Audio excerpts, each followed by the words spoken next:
dokyar. Madilim pa'y gising ng bawat bantay. Bakbakang kamay sa bakal at kalawang, ngunit para sa pamilya, lakas ay walang hanggan.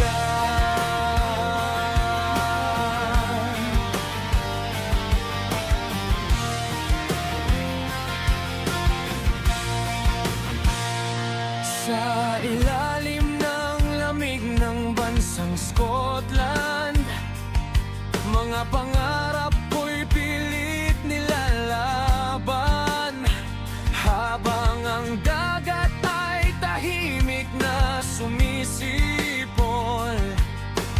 Puso ko na may sa tahanan nakaturo. Kahit pagod ang katawan, di susuko kailanman. Bawat tornilyo't bakal, mga pangarap makakamtan. Ako'y manggagawa sa rosig dakyar. Lumalayag ang isip kahit nasa pampang. Malayo man ako sa init ng tahanan, pag-ibig nila ang aking sandala. Sa bawat barkong aking binubuo, pangarap ko rin ay unti-unting tumutubo. Balang araw ako'y makakauwi rin kasama ang tagumpay na inipon sa hangin.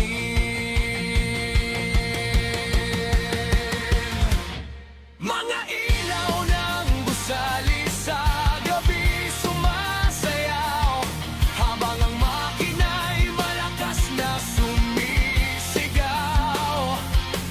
Kasama ang tropa mula iba't ibang bayan, pare-pareho lang ang dahilan. May lungkot minsan sa tahimik na kwarto, kapag Pasko't wala sa piling nyo. Ngunit bawat tawag mula sa Pilipinas,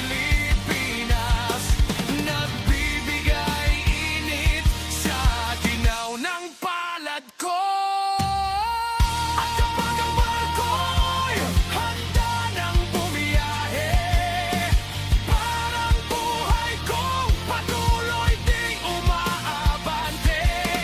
Hindi man madali ang buhay sa ibayo, pangarap ng pamilya ang aking direksyon. Ako'y manggagawa sa Roseit Dockyard, matatag kahit anong unos ng dagat. Sa Scotland man ako ngayon'y naririto, Pilipino pa rin ang puso ko. At sa bawat bakal na aking hinang, may kwento ng sakripisyong walang hanggan.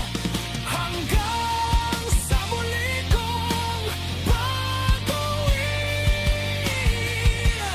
bit-bit ko ang tagumpay at ngiti.